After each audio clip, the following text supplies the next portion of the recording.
ukuhani wa kifalme. Kila mtu na aume kidole chake. Finya nafsi yako na ufanye moyo wako thabiti. Leo bibi harusi wa Yesu Kristo anapaza sauti. Leo unabii huu umetimia mbele ya macho yetu. Ninaamini moja ya siku hizi tukufu, wakati muungano huu wa umoja wa kanisa utakapoungana, kisha papa mpya atoke Marekani na kuwekwa huko juu kulingana na unabii, ndipo basi watafanya sanamu kama ya yule mnyama. Sauti ya nabii wa Mungu ililinena hilo tarehe 19 mwezi Disemba mwaka wa 1954. Na miezi 9 baadaye, Robert Prevost, ambaye sasa anajulikana kama Papa Leo wa 14, alizaliwa. Yeye sasa ndiye papa mpya wa Rumi. Bwana asema hivi, imetimia. Tarehe 7 mwezi Mei mwaka wa 1946, Mungu alimweka nabii wake kule Greensmill, Indiana, kumpa agizo lake na kuutangazia ulimwengu, huyu ndiye malaika mjumbe wangu wa 7 mwenye nguvu, sauti yangu kwa ulimwengu, msikieni yeye. Amen. Wakati malaika wa Bwana alipokutana nami kule Greensmill, Indiana, miaka 8 iliyopita, baada ya kuwa tangu utotoni akinifuata akionyesha maono, nilipomwendea alisema, kama utakuwa mwaminifu, wafanye watu wa kuamini, hakuna kitakachosimama mbele ya maombi.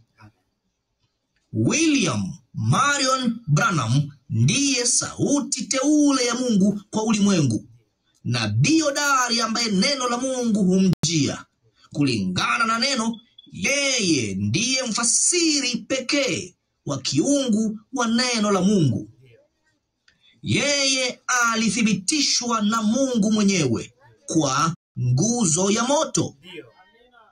Tarehe 7 mwezi Mei mwaka wa 2025, Shetani aliliweka baraza lake la makardinali katika kanisa la Sistine huko Rumi ili kumchagua halifa wao wa Kristo. Ili kuitimiza, Bwana asema hivi. Amen. Yeye alithibitishwa na mtu mwenye pafu la moshi mweupe. Bibi harusi wa Kristo ulimwenguni kote anafurahi, anapiga kelele, anapiga vifijo na kumsifu Bwana tunaposikia na kuona kwa macho yetu wenyewe unabii wa nabii ukitimia. Amen. Ni kana kwamba tunaiona bahari ya Shamu ikifunguka mbele ya macho yetu. Mana mpya ikianguka kutoka angani. Mamilioni ya kware wakimshibisha bibi harusi. Maji yakitoka kwenye mwamba. Moto ukishuka na kuiteketeza dhabihu tukiwa na Eliya. Unabii unatimizwa kila siku. Neno la Mungu lililoahidiwa linadhihirishwa katika maisha yetu. Mambo yanatukia pande zote. Bibi harusi amejiweka mwenyewe tayari kwa kulisikia na kuliamini neno. Sisi ni neno lililofanyika mwili. Amen. Hakika tumewasili. Muda umewadia. Bibi harusi anafurahi na kuungana pamoja ulimwenguni kote kuliko hapo awali. Nabii anamhakikishia upya bibi harusi kwa kutuambia sisi ni ukuhani wa kifalme wa Mungu. Amen. Taifa takatifu, watu wa kipekee walioitwa watoke, wateule, waliochaguliwa na wakatengwa. Amen. Sisi sasa tu wana na binti za Mungu, tukiongozwa na Roho wa Mungu. Si na mwanadamu, bali na Roho. Tunajua pasipo na shaka hata chembe, sisi ni bibi harusi wake. Amen. Imani yetu inafikia viwango vipya kila siku. Hakuna wa kutuzuia, au kutupunguza mwendo. Mungu ametufunulia hilo. Amen. Na kulitia nanga katika mioyo na nafsi zetu. Bibi harusi, tumetambua kikamilifu sisi ni nani. Tuko katika nchi yetu ya ahadi. Amen. Ya kiroho. Amen. Tumemiliki kabisa kila kitu. Tuna amani ya kimbinguni, baraka za kimbinguni, Roho wa kimbinguni. Kila kitu ni chetu. Tunajiweka tayari tu kwa ajili ya yale yajayo ambayo yeye ametutayarishia. Parapanda ya Bwana italia. Amen. Nao waliokufa katika Kristo watafufuliwa kwanza. Miili hii ya mbinguni itashuka ije ivai ya duniani, miili ya utukufu, nasi tutabadilishwa kwa dakika moja. Amen. Kufumba na kufumbua. Amen. Tutanyakuliwa pamoja nao kumlaki Bwana hewani. Ni siku iliyoje! Ni wakati wa jinsi gani! Amen. Hakuna njia ya mimi kusema kwa maneno ya kibinadamu kile sisi sote tunachokihisi katika nafsi zetu. Mioyo yetu inaenda mbio. Hatulifanya hilo. Roho Mtakatifu ni kama kisima kinachofoka maji kikibubujika ndani yetu. Amen. Bibi harusi amekuwa akiungojea wakati huu tangu siku za Adamu. Na sasa sisi tumewasili. Tunawakaribisheni, tunawaalika, tunawasihi. Njooni muungane nasi kwa ajili ya wakati mkuu sana ambao ulimwengu umepata kuujua. Tunapoisikia sauti ya Mungu ikilifunua neno lake kwetu Jumapili hii saa 6 mchana saa za Jeffersonville, ni saa 1 jioni Afrika Mashariki. Tunaposikia 60-0518 kufanywa wana wenye mamlaka, sehemu ya pili. Ndugu Joseph Branham. Amen. Maandiko ya kusoma kabla ya ujumbe ni Mwanzo sura ya 1 mstari wa 26, Waefeso sura ya 1 yote, Warumi sura ya 8 mstari wa 19, Wagalatia sura ya 1 mstari wa 6 hadi wa 9, Waebrania sura ya 6 yote, Yohana sura ya 1 mstari wa 17. Amen. Bwana atubariki. Ndio, karibu kwa kuweza kusikia sauti ya Bwana, kufanywa wana wenye mamlaka. Karibu na Bwana atubariki sana. Amen.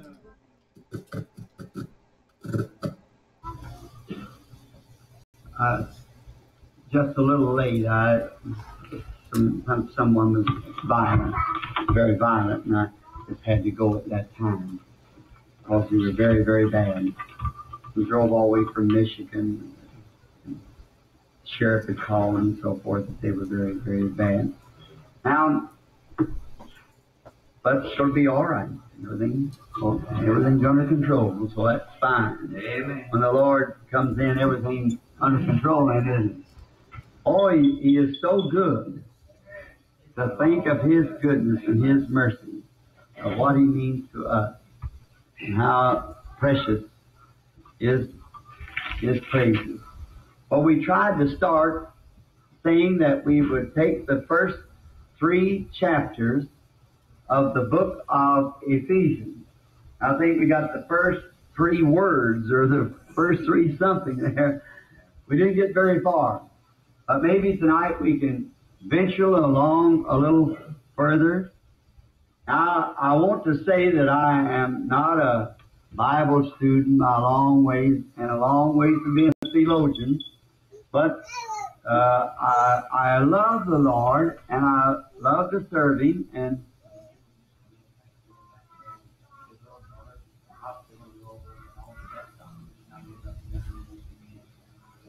someone just emergency said just before we go on now, a little girl in the hospital in Louisville, all the best specialists has given her up. She's dying now, and asked requests for this child. As Christians, it's our duty to bow our heads now for prayer. Our gracious Lord, it's not only our duty, but it is our privilege.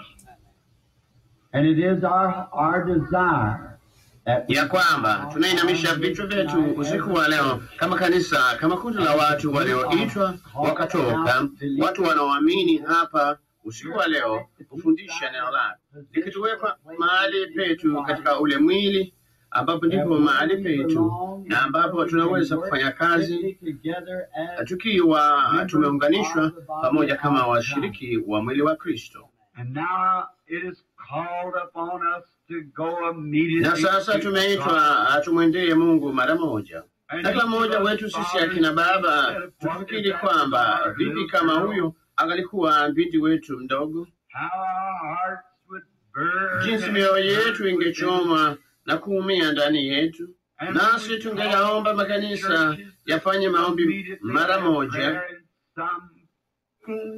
na moyo wa baba fulani unachoma, unauma.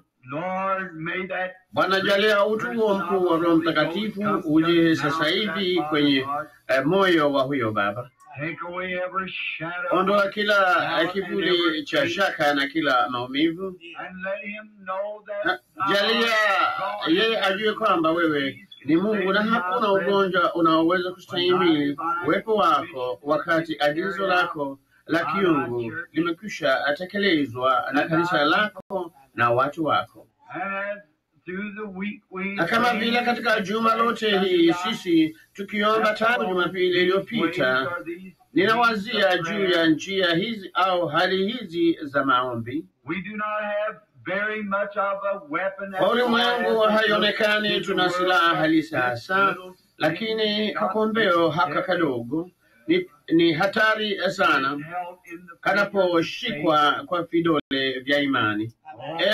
Bwana, tuomba maombi yetu yajibiwe, nayo mauti yanayoning'inia kule juu ya yule mtoto na yaangamizwe.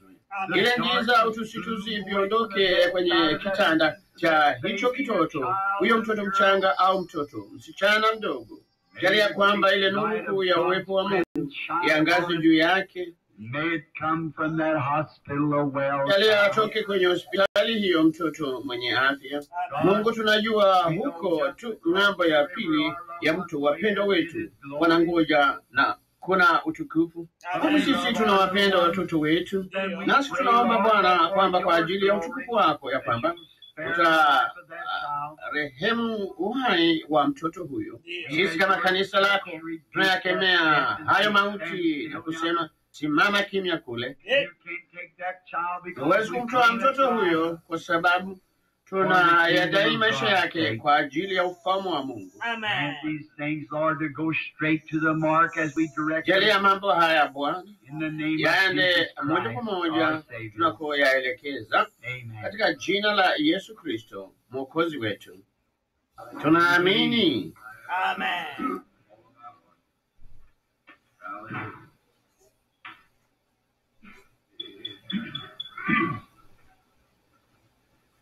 I don't know what Sijui ningalifanya nini kama singekuwa Mkristo. I just wouldn't want to stay any longer. Nisingalitaka kuishi tena. There's nothing Hakuna to kitu live cha for. kuishia ila kuwafanya wengine waokolewe.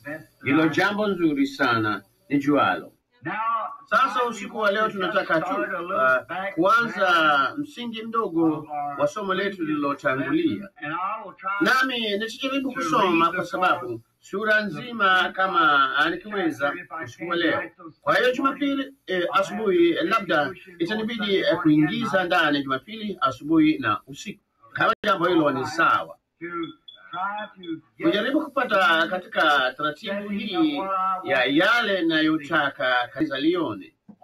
Ni jambo la utukufu sana kuona mahali pako, na hakuna mtu awezaye kufanya lolote isipokuwa anajua sawasawa analofanya.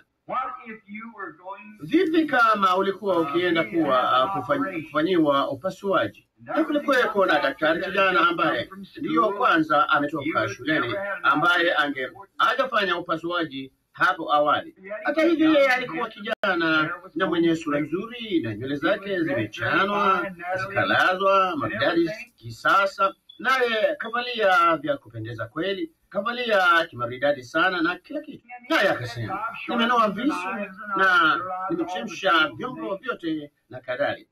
Lakini ungeshikwa na wasiwasi kidogo juu ya jambo hilo. Afadhali nipa daktari mzee ambaye tayari amefanya upasuaji huo mara nyingi hapo awali kabla sijakubali kukatwa, na nataka kumjua mtu fulani, si yule aliyetoka shuleni majuzi. Nataka mtu aliye na ujuzi mwingi, na mmoja aliye na ujuzi kupita wote ni mjuaye mimi kumwita usiku wa leo ni Roho Mtakatifu.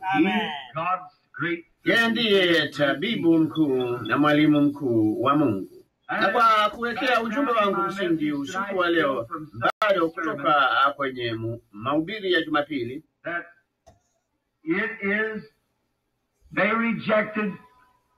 kwamba ni wao walimkataa Samueli aliyekuwa neno la Bwana na kumkubali Sauli mwana wa Kishi, na kumkataa Samueli ambaye alimwakilisha Roho Mtakatifu, kwa sababu alinena tu kama Roho alivyomuongoza kunena.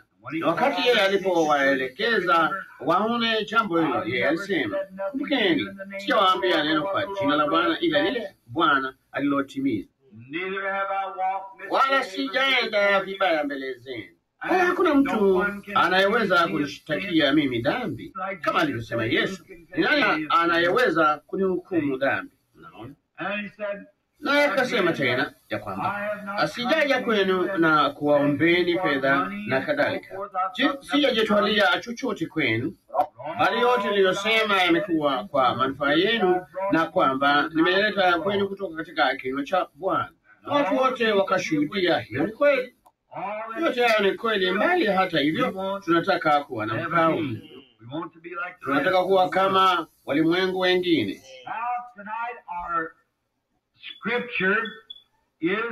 Sasa usiku wa leo maandiko yetu yanagawanya kitabu cha Waefeso, ndicho kitabu cha Yoshua cha Agano Jipya. Kinawagawia na kuwaweka katika utaratibu wale walioshinda.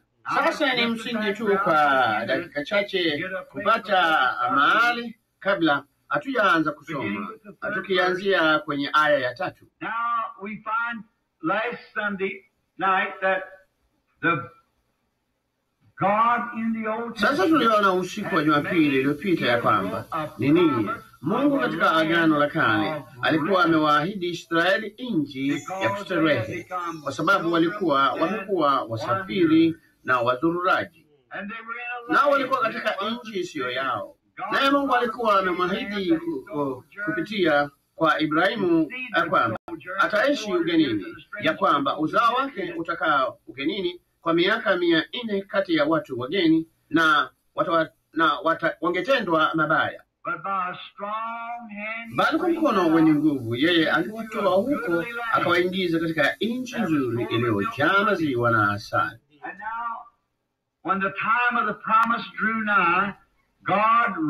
Na sasa wakati wa ile ahadi ulipokaribia, Mungu alimuinua mtu fulani awapeke katika nchi hiyo. Wakati tunasali usiku wa leo, huyo alikuwa nani? Wanajua huyo alikuwa nani? Musa.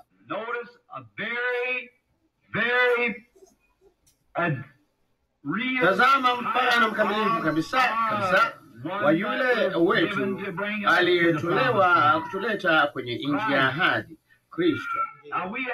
Sasa tunayo ahadi, maana ahadi yetu ni raha ya rohoni, ambapo yao ilikuwa raha ya mwili. Na kwa hiyo wao walikuwa wakija kwenye nchi ambayo wangesema, hii ndiyo nchi yetu. Sisi si wazururaji tena, tumestarehe. Nchi hii ni yetu na tuna raha hapa. Tutapanda mahindi yetu, mashamba yetu ya mizabibu, na tutakula kutoka kwenye mashamba yetu ya mizabibu. Hivyo tutakapoaga dunia, tutayaachia watoto wetu.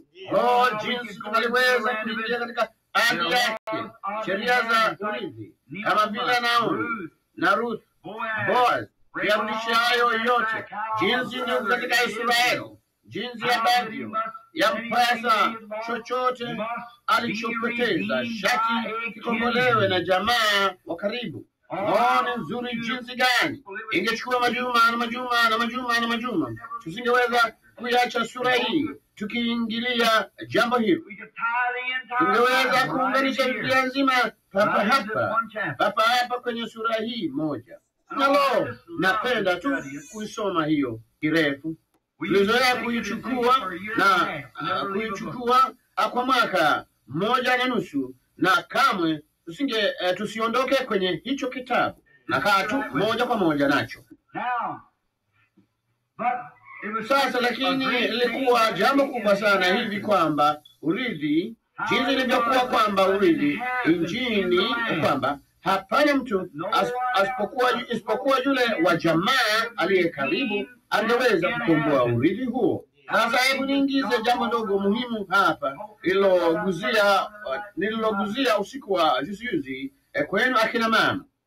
Wangapi hapa wanawaombea wapenzi waliopotea? Vema.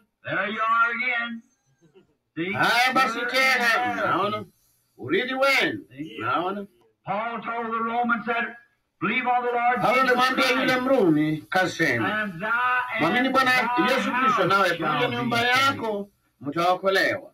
Kama una imani ya kutosha kuokolewa, wewe binafsi uwe na imani ya kutosha, hata huyo kijana awe mkaidi vipi, au huyo msichana alivyo mkaidi, wataokolewa kwa vyovyote. Mungu kwa namna fulani, hata ikibidi kuolaza kichalichali, wamelala mle hospitalini, wanakufa, wataokolewa. Mungu aliahidi jambo hilo, ule urithi.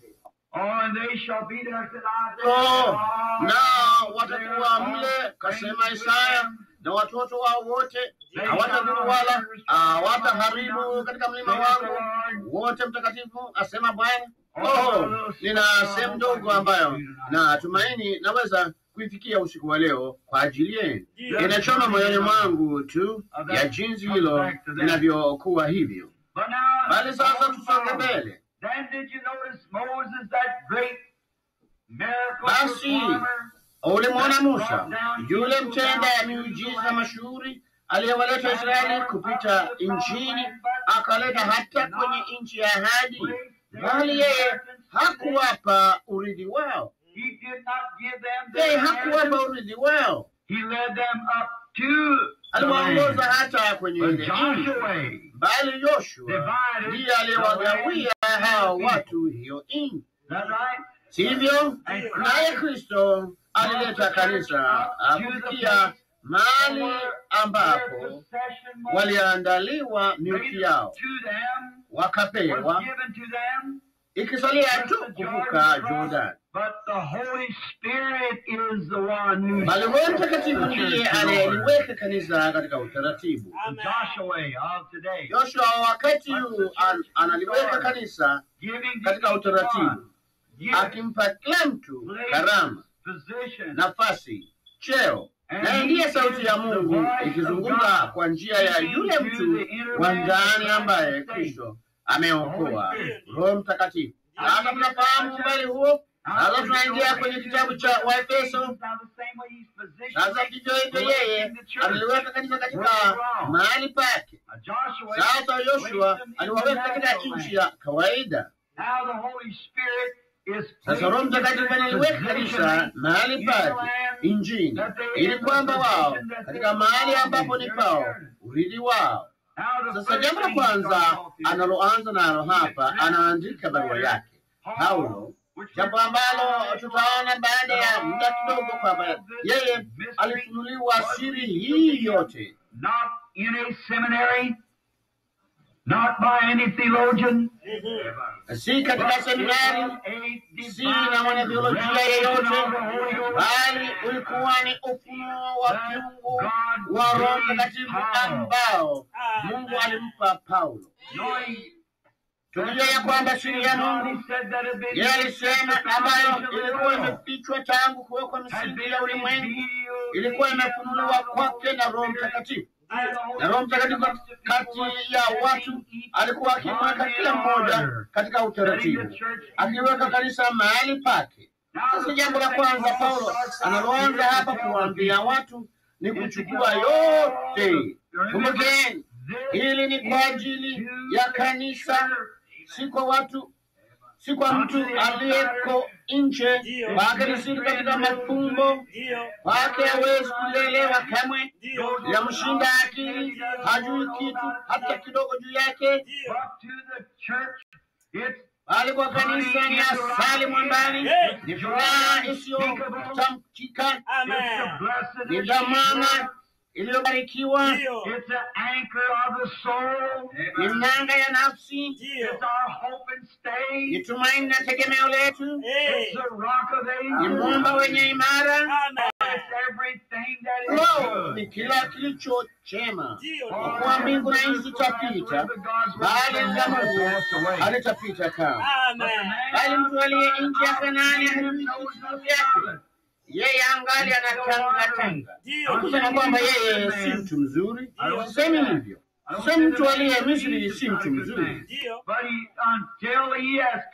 ila yeye hata atakapofikia milki hii, na hiyo milki ambayo ile ahadi iliyopewa kanisa si nchi ya kawaida, bali ni nchi ya kiroho. Royal priesthood, kwa sisi ni ukuhani wa kifalme, taifa takatifu. Hivyo katika ukuhani huu mtakatifu, taifa takatifu, watu wa kipekee walioitwa watoke, wateule, waliochaguliwa, wakatengwa. Ulimwengu wote umekufa upande wa nchi. Nasi tunaongozwa na Roho. Wana na binti za Mungu wanaongozwa na Roho wa Mungu. Sina mwanadamu bali na Roho. Yote katika upendo. Kitu hicho chote kimeunganishwa pamoja sasa. Tumejaribu kufundisha jambo hili mara nyingi, na hapana shaka watheolojia wengi wameniingilia kindani sana kuliko ningaliweza mimi. Bali jambo ninalotaka kujaribu kuwaelezeni ni hili, kwamba mtu aliye katika Kristo mwenye Roho Mtakatifu anaweza kuchukuliana na mtu wakati amekosea, mvumilivu, mwenye upole, subira. Yeye ni mwema, mnyenyekevu, mwaminifu, amejazwa na Roho, kamwe hakanushi, daima hatilii shaka. Yeye ni mtu tofauti, si mtu tu ambaye wakati mmoja tulikuwa nayo, kama tulipasa sauti, tuliipata sisi wa Methodist. Tulipasa sauti, tulikuwa injini. Hiyo ni nzuri, hiyo ni sawa, ninaamini hivyo pia. Sasa Pentekoste wakaja wakinena kwa lugha, wao waliipata. Kila anena kwa lugha aliipata, ninaamini hivyo pia. Lakini hata hivyo tulipata ya kwamba wengi wao hawakuipata hiyo bado. No. We are now coming to this great. Sasa tunafikia hii siku ambayo imepitwa tangu kuwekwa misingi ya ulimwengu, na sasa inafunuliwa katika siku za mwisho kwa wana wa Mungu. Naamini jambo hilo kwa kweli, kwamba wana wa Mungu hudhihirishwa. Kabla hatujaenda popote, hebu na tufungue Warumi sura ya 8 muda kidogo tu. Hebu niwasomeeni jambo fulani tuone kama hili halifikiri yale yanayozungumzia hapa. Sasa tutafungua Warumi 8 aya 19 ya sura ya 8 ya Warumi.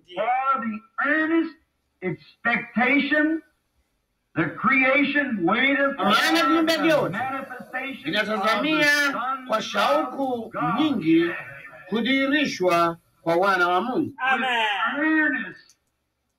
Expectations. The whole creation. Kwa shauku nyingi viumbe vyote vinatazamia kule kudhihirishwa. Mnaona, kudhihirishwa. Kudhihirishwa ni nini? Kufanya wajulikane. Ulimwengu mzima, Waislamu kule juu wanakutazamia. pande zote, kila mahali wanakutazamia. Ndio. Watu hao wako wapi? Tumekuwa na upepo uvumao ukienda kasi, tumekuwa na ngurumo na umeme, tumekuwa na mafuta na damu, tumekuwa na mambo ya kila namna, bali tulishindwa kusikia ile sauti ndogo ya utulivu iliyomvutia yule nabii ambayo alijifunika akatoka kasema, mimi hapa Bwana. Unaona, Now the whole creation is groaning and waiting sasa kumbe for vyote the vinaugua na manifestation of the kungojea Son of God. kule kudhihirishwa kwa wana wa Mungu. Now Paul is going to first place the Sasa church Paulo as kwanza exactly ataliweka kanisa mahali pake hasa. Sasa ili tu tupate msingi, hebuni na tusome tena. Paul, an apostle of Paulo Jesus mtume wa Christ, Yesu Kristo kwa mapenzi ya Mungu kwa watakatifu. Hao ni wale walio watakatifu walioko Efeso na wanaomwamini Yesu Kristo. Sasa kusudi darasa lisisahau, tunaingiaje katika Kristo? And so the class won't forget it. How do we get in Christ? Do we Je, join the tunajiunga na church of kanisa ya Christ? kuingia katika Kristo? Do we make a profession? Tunakiri kusudi tuingie katika Kristo? Tubatizwe kwa maji mengi kusudi tuingie katika Kristo? How do we get in Christ? Tunaingiaje katika Kristo? 1 Corinthians 12 chapter. For Ndio by kwanza sura ya one 12. Spirit, Kwa maana kwa roho mmoja one herufi kubwa ya which is R-O-H-O ambaye ni Roho Mtakatifu, sote tumebatizwa kuwa katika nchi ya ahadi. in this promised land, Katika everything nchi ya ahadi kila kitu ni mali yetu katika nchi ya ahadi. Unaliona ndugu Kalin? Unaona kila kitu kwenye nchi ya ahadi. Wakati Israeli walipovuka Yordani wakaingia kwenye nchi ya ahadi, wakashinda kila kitu. Sasa kumbukeni, katika nchi hii ya ahadi, hiyo haimaanishi kwamba ushikwi na magonjwa. Hiyo haina maana kwamba wewe upatikane na shida, bali inamaanisha jambo hili. Lord, hebu hili likolee kabisa. It says this, that is Linasema hivi ya kwamba ni yako, inuka tu ukaitwae. Wakati nakumbukeni jinsi tu Israeli walivyopoteza mtu ni wakati dhambi ilipoingia kambini. Hivyo ndivyo tu tunavyoweza kupoteza ushindi. Ni dhambi ikiingia kambini, jambo fulani mbaya mahali fulani. Wakati Akani alipoiba ile habari ya joli la Babeli, dhambi ilikuwa kambini, navyopita vikaenda vibaya. Hebu nipe kanisa hili ili usiku wa leo, kundi hili la watu kamilifu lilo ndani ya ahadi za Mungu kikamilifu, lenye Roho Mtakatifu likitembea katika Roho, na sai ugonjwa wowote au mateso yoyote au chochote kilichopo, ila Joyce aliye nchini na kutokuamini kwake kote na wasioamini wote waliopo kuingiza ugonjwa wowote au mateso katika mlango huu, na wataondoka hapo akiwa na afya kabisa. Naam, Mungu alitoa hiyo ahadi. Ni dhambi tu ya kutokuamini inaweza kuondolea mbali. Sasa tutaona hii dhambi ndogo ni nini baada ya kitambo kidogo. Sasa walio katika Kristo Yesu, neema na iwe kwenu na amani zitokazo kwa Mungu Baba yetu na Bwana Yesu Kristo. Atukuzwe Mungu Baba wa Bwana wetu Yesu Kristo, ambaye ametubariki kwa baraka yote za rohoni katika ulimwengu wa roho, ndani yake Kristo, ndani yake Kristo. When we are in Christ, we have tunapokuwa katika Kristo tuna baraka ya kiroho. Outside of Christ, we have nje ya Kristo tuna mishtuko. In Christ, we have positive. Katika Kristo tuna baraka halisi, si kuamini kwa kujifanya, si kujisingizia, si kuigiza, bali mradi tu unajaribu kusema kwamba uko katika nchi ya ahadi, nawe hauko, dhambi zako zitakufichua, na muda si muda utajikuta unatatanika na kadhalika. Kama tunavyokuita duniani umefurugika, utatambua ya kwamba una kile unachozungumzia. Bali unapokuwa katika Kristo Yesu, yeye amekuahidi amani yake mbinguni, baraka zake mbinguni, roho yake mbinguni, kila kitu ni chake. Wewe uko katika nchi ya ahadi na umemiliki kabisa kila kitu. Amen. Lapendeza jinsi gani! Hebu na tusome kirefu kama vile alivyotuchagua.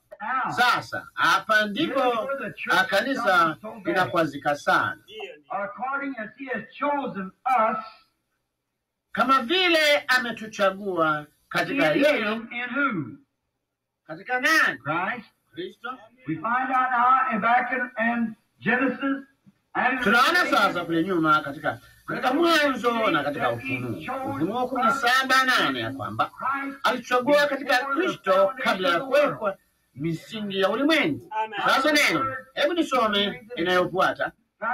Misingi ya ulimwengu, ili tuwe watakatifu, watu wasio na hatia mbele zake, kwa kuwa alitangulia kutuchagua. Sasa nataka kusimama penye hilo neno, alitangulia kutuchagua. Naam, akutangulia kuchagua si kusema nitamchagua ndugu Nebo na sitamchagua ndugu Bila. Si hivyo.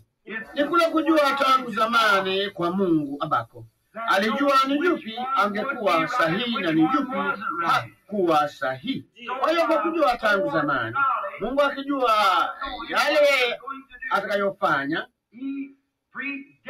yeye alitangulia kuchagua kwa kujua kwake tangu zamani, kusudi afanye mambo yote yatende kazi kwa manufaa kwa hao wampendao Mungu, ili yeye apate katika wakati ujao kukusanya vitu vyote katika mmoja ambaye ni Kristo Yesu.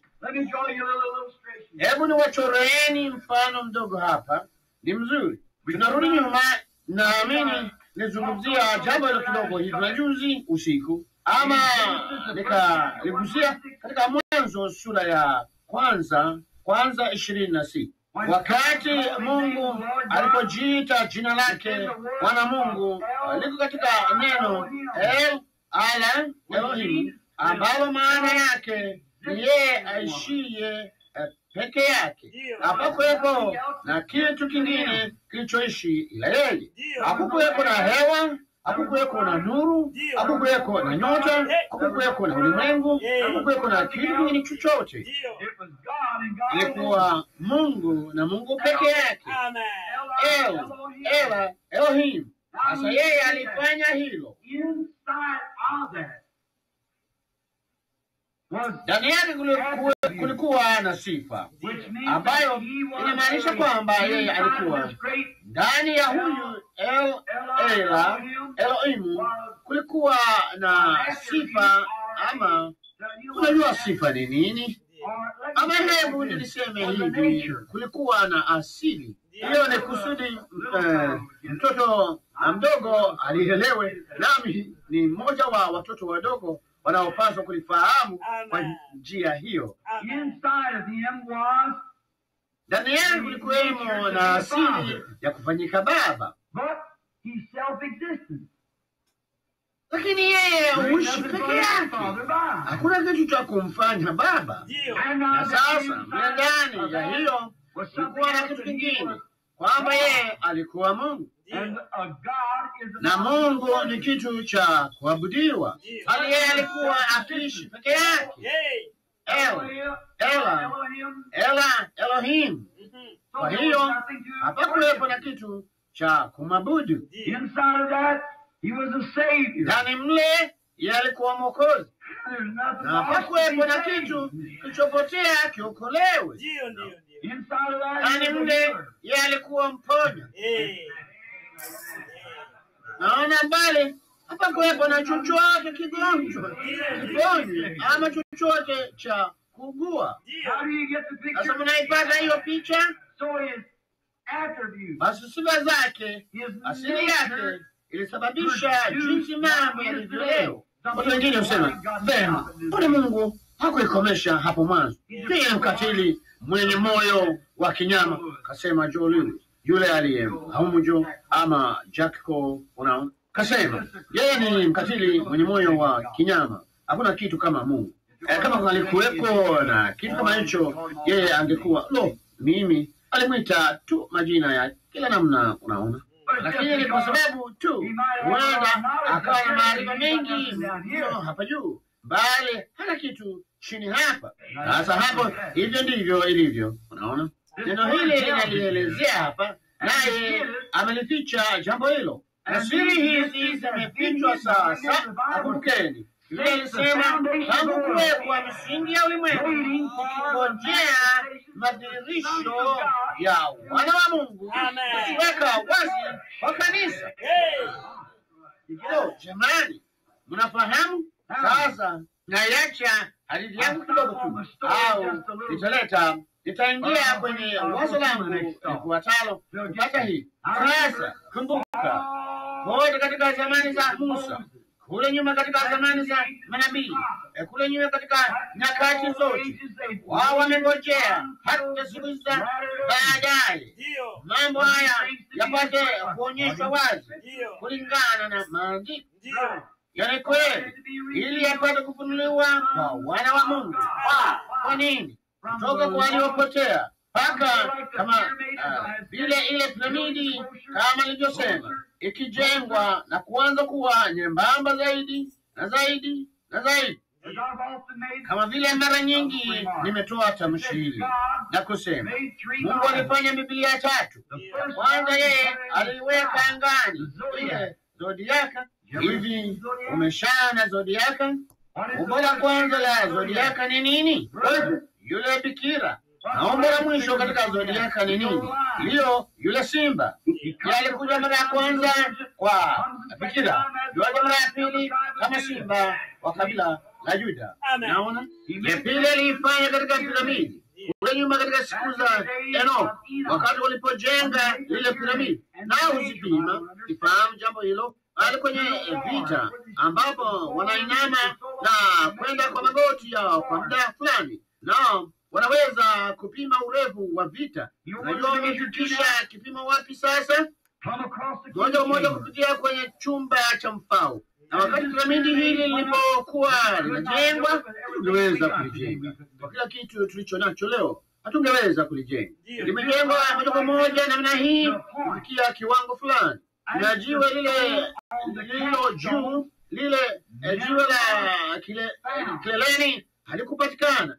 Wao hawakuweka kama kifuniko juu ya hilo piramidi. Si kama mnajua hayo au la. Ile piramidi kubwa la Misri halikuwa na jiwe la kufunika. Kwa nini? Ile jiwe la kileleni lilikataliwa. Kristo, jiwe la kichwani, naona alikataliwa. Lakini tunapokuwa kutoka kwenye wakati wa Kiluteri, wakati wa Kibatisti, wakati wa Kimethodisti, wakati wa Kipentekoste, tuko moja kwa moja kwenye lile jiwe la kileleni. Sasa ngojea na kutamani kuwekwa hilo jiwe la kileleni, kuwekwa hilo jengo likamilishwe. Je, hamkusoma katika maandiko lile jiwe lilikataliwa? Bila shaka natambua hilo lilikuwa linazungumzia hekalu la Suleiman. Bali jiwe hilo akataliwa limekuwa ndilo jiwe kuu la pembeni. Na ninasema jambo hili kusudi niwape picha yake. Sasa katika Biblia tunaishi katika siku ya mwisho kwenye kilele cha piramidi. Wale samaki waliokingamana wakati wa kwanza katika zodiac. Wakati wa kuja kwa yule simba, katika kuwekwa kwa jiwe la kileleni, na katika siku za kudhihirishwa kwa wana wa Mungu katika Biblia. Unaona mahali tulipo sisi? Tuko kwenye wakati wa mwisho kabisa. Wakati nimekuwa wakisoma gazeti Tumaini, kile Khrushchev na hao wengine walichosema. Lo, iko tayari. Sisi pia. Amina. Tayari ni sawa. Majaliwa jinsi gani, ni siku ya namna gani? Laiti wa Kristo wakalitambua siku tunayoishi. Jamani, mwandishi wa kitabu hiki aliyeiona na akaona mahali ambapo jambo hili litadhihirishwa katika siku za mwisho, akingojea na kukua kwa hao wana wa Mungu kuinuka katika siku za mwisho kwa nguvu za Roho Mtakatifu katika mwisho wa wakati, kufunua mambo ya siri tangu kuwekwa misingi ya ulimwengu, kuyafichua. Sasa hebu turudi kwenye misingi ya ulimwengu tena, kupata ufunuo, tuone kama tuko sahihi au la. Natumaini jifanye mwenyewe kukufuru kwa kumwita Mungu Baba. Baada ya kusema namna hiyo, kusudi mfahamu Baba alitaka watoto. Kwa hiyo nini alisema? Na kuwe na malaika na wakamzunguka. Kwa hilo ni sawa, wao wakamwabudu, yeye akawa Mungu. Zile sifa mgeni, yeye alikuwa Elohimu, anayeishi peke yake, hakuna kitu ila yeye. Cha kwanza kutokea kilikuwa malaika. Alafu malaika hawangefanya kitu ila kuabudu. Hawangalipotea, hawangaliugua magonjwa. Wao walikuwa viumbe visivyopatikana na mauti. Kwa hiyo yeye hangaliweza kuonyesha uwezo wake wa kuponya, hangaliweza kuonyesha wokovu wake. Hiyo basi, hapo awali sehemu. Ndipo baada ya hayo akasema tutatengeneza kitu cha kugusika. Kwa hiyo akaifanya nchi, na alipoifanya nchi akaumba viumbe vyote vya nchi, kisha akafanya kila kilichotoka ardhini, kuanzia kiumbe kidogo ama samaki wa yavuyavu, namna tu ya nyama inayoelea majini. Alianzia pale akafikia kutoka hapa hadi chura, ambacho ndicho kiumbe chenye uhai cha hali ya chini sana tuwezacho kupata. Wao wanadai ni chura, cha hali ya juu kabisa ni binadamu. Chura akatokea mjuzi na kuendelea na kila wakati Roho Mtakatifu alipoanza kupulizia uhai, ukaja tena uhai wa hali ya juu zaidi. Na muda si muda fulani ikatokea katika mfano wa Mungu. Hicho kilikuwa mtu. Hakuna kitu kimepata kuweko, kilichokuweko kama kitakachoumbwa tena.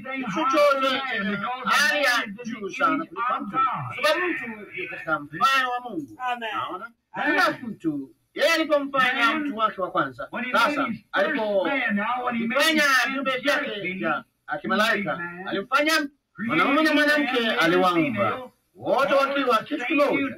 Yeye alikuwa wote wawili, mwanamume na mwanamke, wa kiume na wa kike. Wakati alipomuumba Adamu na kumweka katika mwili, kuteni katika Mwanzo kwanza, yeye alimfanya mwanamume na mwanamke. Na katika Mwanzo 2 hakuwepo na mtu wa kulima ardhi, bado mtu wa mwili. Hakuna mtu ambaye angeweza kuchukua kitu na kulima ardhi. Hata hivyo kulikuwepo na mtu katika mfano wake, na Mungu ni kweli. Naona yeye alimfanya mtu wa kwanza, mwanamume na mwanamke aliwaumba. Sasa alipomfanya mtu wa kwanza, nakumbuka yote haya alikuwa nayo ndani mwake. Jumapili usiku nilielezea hayo. Neno ni wazo lililotamkwa. Mungu aliwazia jinsi angeweza kuwa Mungu, jinsi angeweza kuabudiwa, jinsi angeweza kuwa mponya, jinsi angeweza kuwa Mwokozi. Na mara aliponena neno, ilikwisha milele. Laiti wana wa Mungu wakalishika neno namna hiyo. Mungu anaponena neno, imekwisha. huenda ilingojea. Kumbukumbu inasema hivyo, ama na wenye maarifa ya mambo ya kale na kadhalika wanadai kwamba labda ulimwengu ulikuwa mamilioni na mamilioni na mamilioni, sijui huenda ilikuwa ni trilioni na trilioni miaka, sijui ilikuwa muda gani. Mungu hadumu katika wakati wake, hajapungua dakika moja tangu alipolinena. Angali Mungu, hakuna wakati kwake. Tunajua jambo hilo hivyo hata hivi majuzi usiku, asubuhi iliyopita hasa. Milele, kuna jana, kuna kesho, yote ni sasa. Je, umewahi kutambua neno mimi niko, si nilikuwa au nitakuwa? Milele, mimi niko. Unaona, mimi niko daima.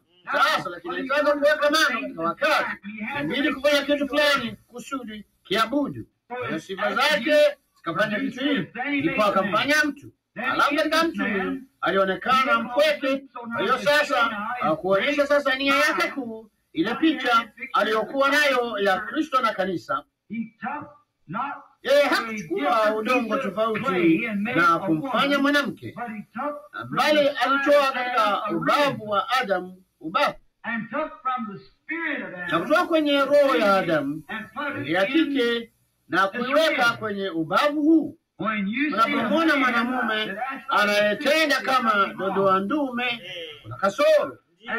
Unapomwona mwanamke anayetaka kutenda kama mwanamume, kuna kasoro. Naona kuna kasoro. Hizo ni roho mbili mbalimbali kabisa kwa jumla. Ali wote pamoja wao wanafanya kitu kimoja. Hawa wawili ni mmoja. Kwa hiyo alimuumba mwanamke na mwanamume, nao haikuwa kamwe wazeeke, wafe, wapate mfi. La hasha, walikula, wakanywa, wakalala kama tu tunavyofanya sisi, wala hawakujua kamwe dhambi ni nini. Sasa nitaruka hapa kwa somo lingine, wakati mwingine, juu ya uzao wa nyoka, ambalo wao waliomba ni zirudishe hizo.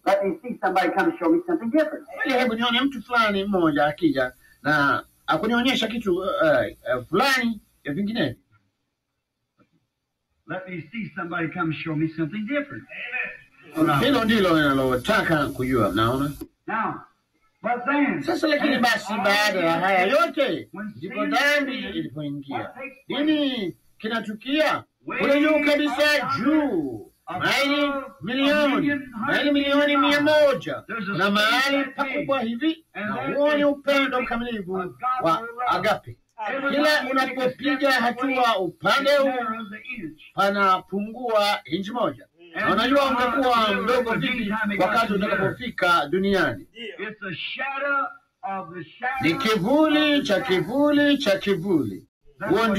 Huo ndio ulionao, huo ndio nilionao. Kivuli cha kivuli cha kivuli cha upendo wa agape.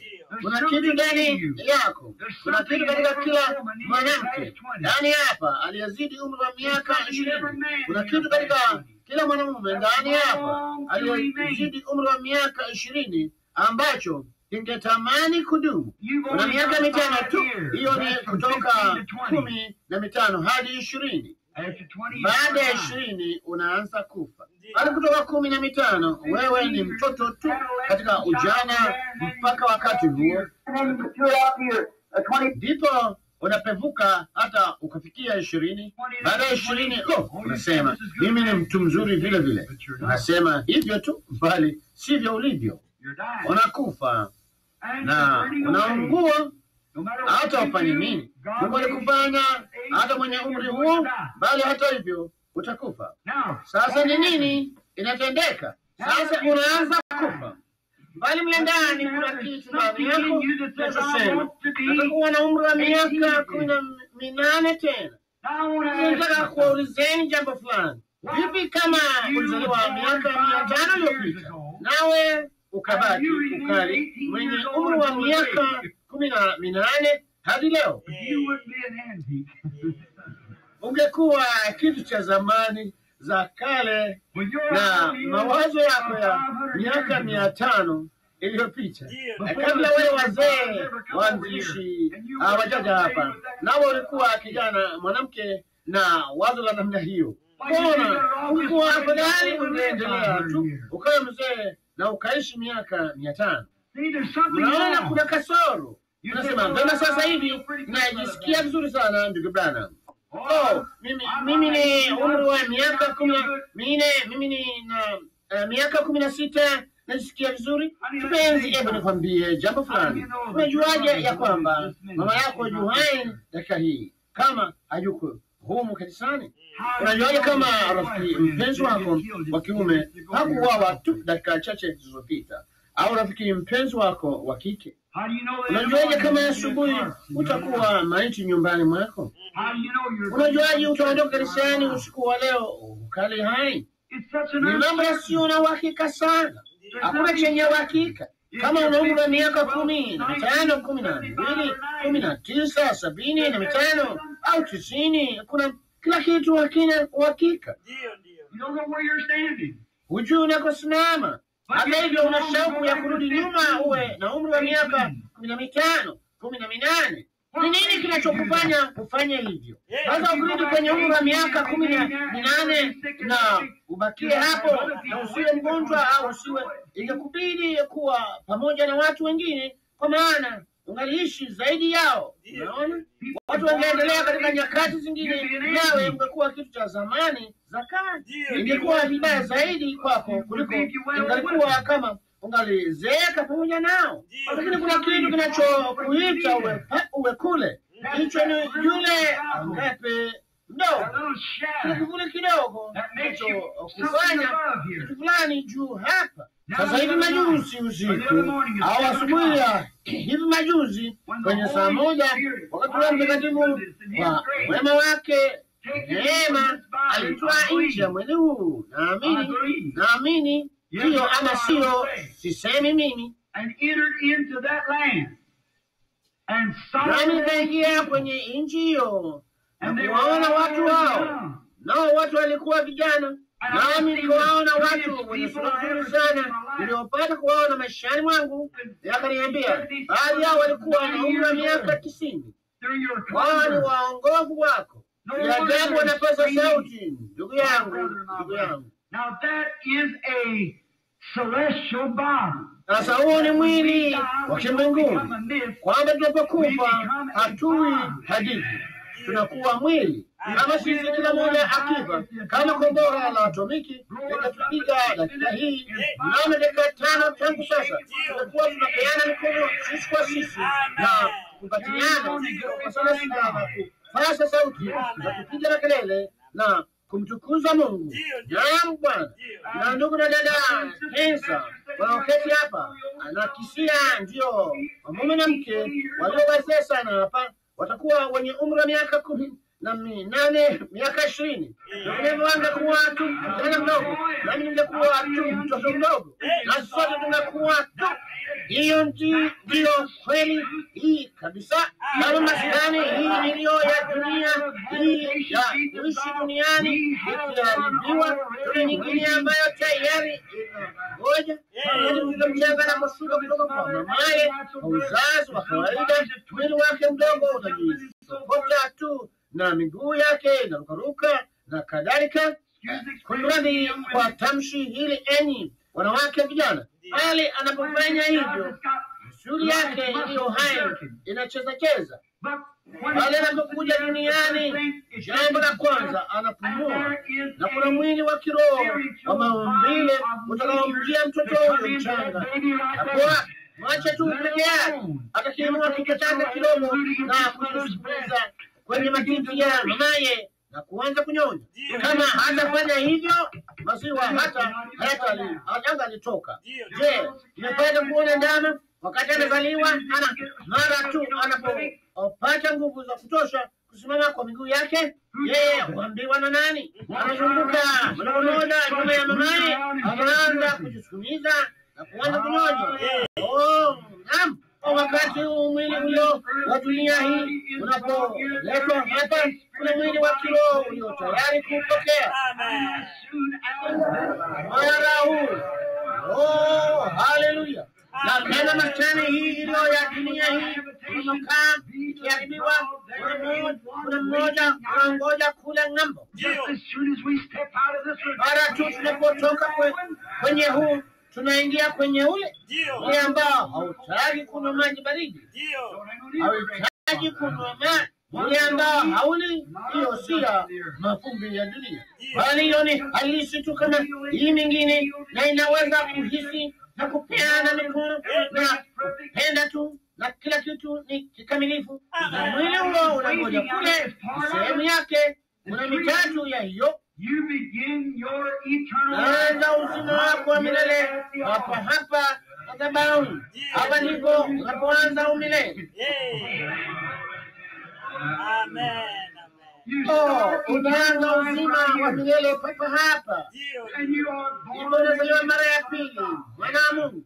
Kisha unapokufa unaanza wakati mauti yako yanakupiga katika mwili huu, na moyo unakoma kupiga, na magurudumu yasiyodumu yanaanza kusimama kimya. Hicho kivuli kidogo kilichokuwa kivuli cha kivuli katika sekunde moja kinakuwa kivuli cha kivuli, kisha kinakuwa kivuli, alafu tena kinakuwa kitone kidogo, alafu kinakuwa kijito, alafu baadaye kinakuwa mto, hivyo kinakuwa bahari. Baada ya muda kidogo unasimama mbele ya wapendwa wako wanaosimama huko ng'ambo, wamevikwa mavazi ya mwili wa mbinguni. Hata utajuana nini kwa nini, utapendana. Umebadilishwa ukawa kijana mwanamume na kijana mwanamke tena. Kweli kabisa. Unangojea kule hata kuja kwake Bwana Yesu. Na siku moja huo mwili wake wa utukufu. Sasa kumbuka, huo ni mwili wa mbinguni, shule wa utukufu, mwili wa mbinguni. Na siku moja huo mwili wa mbinguni utaondoka mbinguni pamoja na Yesu. Maana nawaambia, Wathesalonike wa pili sura ya 5 ama Wathesalonike wa kwanza sura ya 5 moja wapo, nawaambieni, sitaki msijue enyi ndugu habari za waliolala mauti, msiye huzunika kama na wengine wasio na matumaini. Maana kama tunaamini Kristo alikufa akafuka tena siku ya tatu, hivyo hivyo wale nao waliolala katika Kristo Mungu atawaleta pamoja naye. Kwa sababu tunawaambieni haya kwa amri za Bwana, kwamba sisi tulio hai tutakaosalia hata wakati wa kuja kwa Bwana hatutawatangulia au kuwazuia. Hilo neno nzuri kabisa. Hatutawazuia wao waliokwisha lala mauti. Maana parapanda ya Bwana italia, na waliokufa katika Kristo watafufuliwa kwanza. Miili hii ya mbinguni itashuka ivae ya duniani, miili ya utukufu. Sisi tulio hai na tuliosalia tutabadilishwa kwa dakika moja, kufumba na kufumbua, kisha tutanyakuliwa pamoja nao ili tumlaki Bwana hewani. Tutakunywa mazao ya mzabibu au kula tena hata tutakapokula pamoja nanyi upya katika ufalme wa Baba yangu. Ile karamu ya harusi miaka 3 na nusu, yule mpinga Kristo anamaliza utawala wake. Ulimwengu mzima unaangamizwa. Wayahudi wanaitwa watoke. Yusufu anawakilisha kwa mataifa au kwa Wayahudi. Yusufu alipojulisha ndugu zake, hapakuwepo na mataifa hata mmoja aliyekuwepo. Alipotuma, unajua hadithi hiyo, Yusufu aliye mfano mkamilifu wa Kristo kwa kila hali. Basi Yusufu alipotuma, wakaitwa ndugu zake, nao wakashuka wakaja, naye akaangalia akamwona maskini Benyamini mdogo, naye akawaona pale. Alafu yeye wao walisema, mbona jamaa huyu laiti singaliamua ndugu yetu Yusufu. Hao Wayahudi wanapoona ya kwamba walikwisha kufanya kosa, sasa wakati anapojulisha mwenyewe kwao, Yusufu alijaa sana, ilimbidi kulia karibu alie. Na hiyo akamruhusu mke wake na watoto waondoke, walinzi wote na kila kitu, akawapeleka katika jumba la kifalme kweli kabisa. And then in the presence of the Jews, Mbele za Wayahudi peke yao akasema, Joseph, mimi your ndimi brother, Yusufu ndugu yenu, mimi ndimi ndugu yenu. Wakaanguka wakaanza kusemeka, akasema sasa tunajua tunajuta kwa sababu tulimuua ndugu yetu. Tumesema tulimuua ndugu yetu, na sasa yeye ndiye huyu mfalme mkuu. Akasema Mungu alifanya hivyo kwa kusudi fulani, kuokoa maisha. Ndio sababu hasa Mungu alifanya hivyo, kutuokoa sisi mataifa. but the Gentiles was Wale mataifa alikuwa kwenye nyumba ya mfalme. Haleluya! Iliandaliwa na ndugu zake. Yusufu alimchukua bibi harusi, na huyo bibi harusi alikuwa mataifa, si Myahudi. Vema, sasa naelekea wapi sasa? Baada ya sisi kuvaa huu mwili wa utukufu, na ule wakati mkuu ujao, wakati huu mwili wa utukufu, mwili huu wa mbinguni umefanya mwili wa utukufu. Na pale kumaanisha sasa hivyo naweza kutembea niende kule na kusema, ndugu Nemo, hebu niwape mfano mdogo. Ndugu Humes, hebu na twende kwa baba asubuhi ya leo. Yeye ni Mungu, tunamjua sasa. Yeye ni Mwokozi, yeye ni mponya. Hakuna kuweko kamwe na kitu kama uumbaji wa dhambi. Hilo halikusikika sawa, sivyo? Dhambi si kitu kilichoumbwa, la Bwana. Dhambi ni upotovu. Kuna Muumba mmoja tu, naye ni Mungu. sin is righteousness. Dhambi ni haki iliyopotoshwa. What's an adultery? Uzinzi ni nini? Righteousness. Haki iliyopotoshwa. What's a lie? Uongo ni nini? Truth misrepresented. Kweli ukielezewa vibaya. Bila shaka, What's a curse word? laana ni nini? It's God's Ni baraka ya Mungu iliyogeuzwa ikawa neno lililolaaniwa na Mungu badala ya baraka. Dhambi si kitu kilichoumbwa, dhambi ni upotovu. Kwa hiyo shetani hangaliumba dhambi, yeye alipotosha tu yale aliyoyaumba Mungu. Yani kweli kabisa, mauti ni upotovu tu wa uzima. Sasa tazama jambo hili, tazama jambo hili. Hivyo nitasogea niende kule na nitasema, ndugu Humes, hebu mimi na wewe na bila na baadhi ya ndugu tutaenda kwa baba Mungu. Hivyo aseme, hebu na tufanye safari ndogo. Nini vijana, mlipenda milima mlipokuwa, na bila shaka tulipenda. Kuna umbali wa hizo milioni kadha kule ng'ambo katika ile nchi mpya. Ndeni zenu ukazurule kule. Sina budi jua kila siku choni huku juu itawasikia, huku wangali wananena itasikia. Isaya 66. Hiyo ni kweli. Nani majua ninatembea kule, sisi sote tunatembea kule yapata miaka 500. Safari fupi tu, milioni moja haileti tofauti yoyote. Unaona? Sasa hilo lasikika kama wazimu, bali ni kweli. Unaona, ni kweli kwa sababu hakuna wakati, ni milele. Na niendelea kule nje, nashuka, natembea kule, na mnajua nini? Nakutana na nani kule? Ninasema, bea, kama huyo si dada George Bruce. Ona dada George, ni muda mrefu sijakuona. Anaonekana tu kama vile alivyo siku zote, unaona? Huenda akawa na umri wa miaka milioni 10, bali ni kijana tu kama alivyowahi kuwa. Atakuwa akimkuna mtu fulani mgongoni, nami naangalia kule ni duma simba. Anasema, "Unigeni asubuhi hii duma?" Miau kama kipaka. Nimekuwa kule chini nikizungumza na baadhi ya dada karibu na yale maua makubwa kule. Tumekuwa kule chini yapata miaka 500. Unaona, tukiangalia sasa hivi nasikika kama wanawazimu, bali ni kweli. Ndio, ni kweli kabisa. Hivyo ndivyo Mungu alivyolikusudia.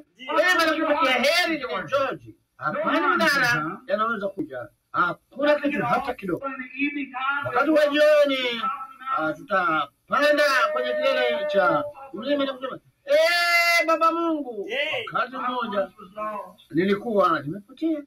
Wakati mmoja nilikuwa kwenye taka ya dhambi. Baba Mungu, nawe ukaniokoa. Na watu ambao wamejaribu kueleza hilo wameshikwa na wazimu.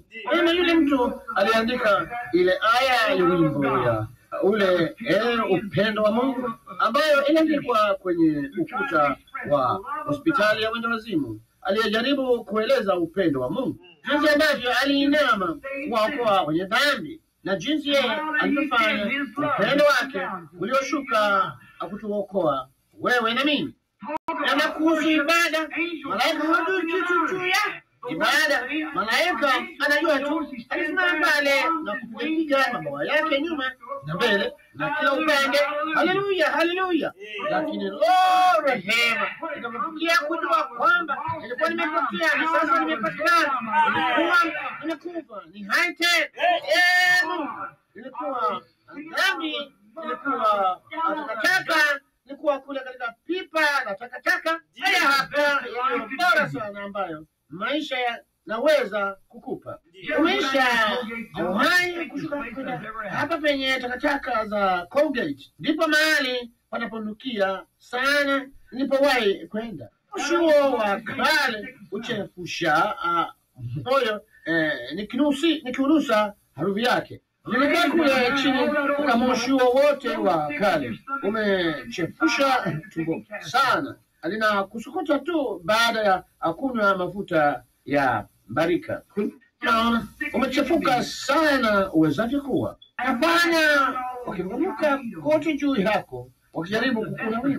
That's the best of life. Na hayo ati ndiyo maisha yaliyo mazuri kuliko yote. Halafu mtu aonyeshe mkono wake na kukuokota, nawe umzee sana na uwezi kujisaidia mwenyewe, naye akutoe tu na kufanya kijana wa miaka 18, kisha akuweke juu ya mlima ukiwa mchangamfu sana na mwenye afya jamani, mto wa pumzi nzuri na hewa safi namna hiyo, maji mazuri ya baridi.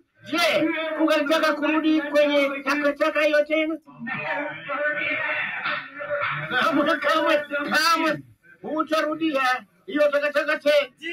Sasa hivyo ndivyo inavyomaanisha rafiki. Hivi ndivyo lile ono au kuhamishwa chochote kile ono.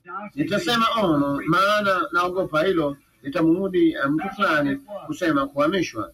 Hivyo ndivyo ilivyokuwa. Sasa hapo ndivyo wakati Mungu ndivyo alivyofanya Mungu kuleta wana na mbili kwake. Sasa watu hawa ni akina nani?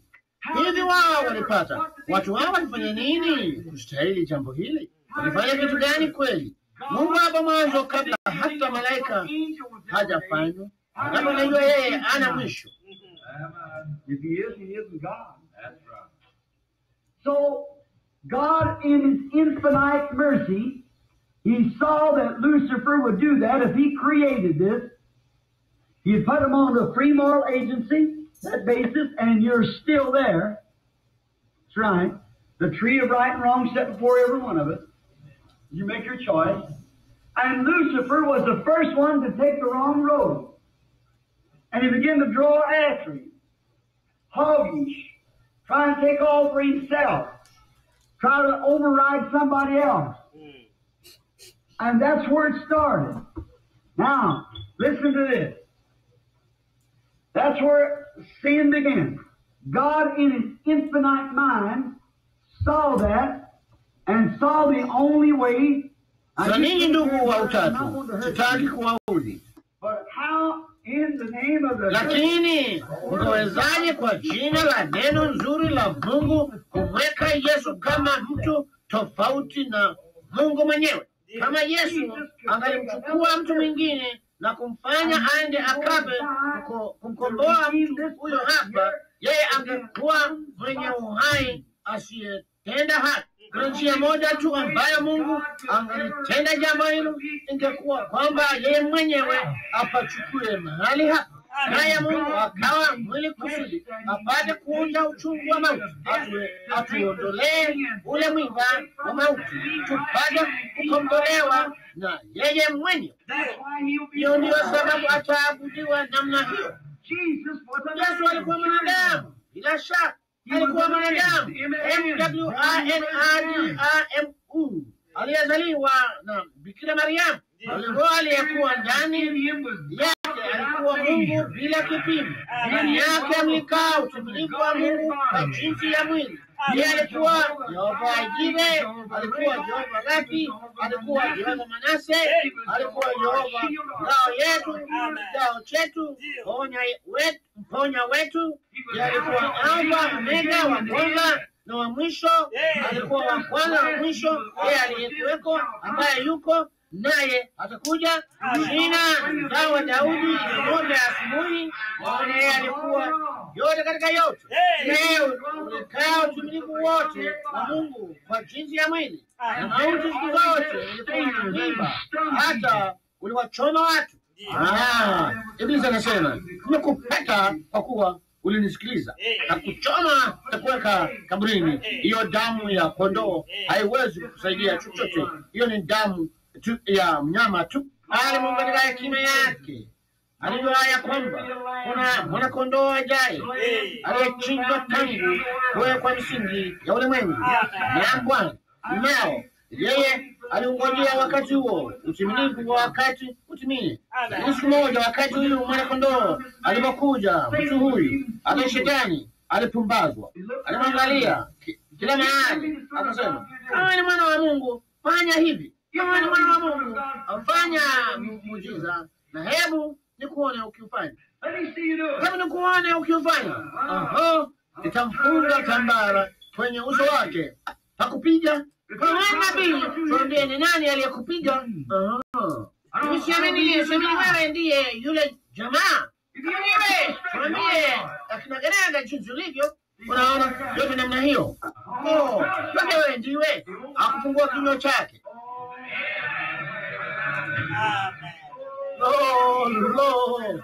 Alimpumbaza kweli.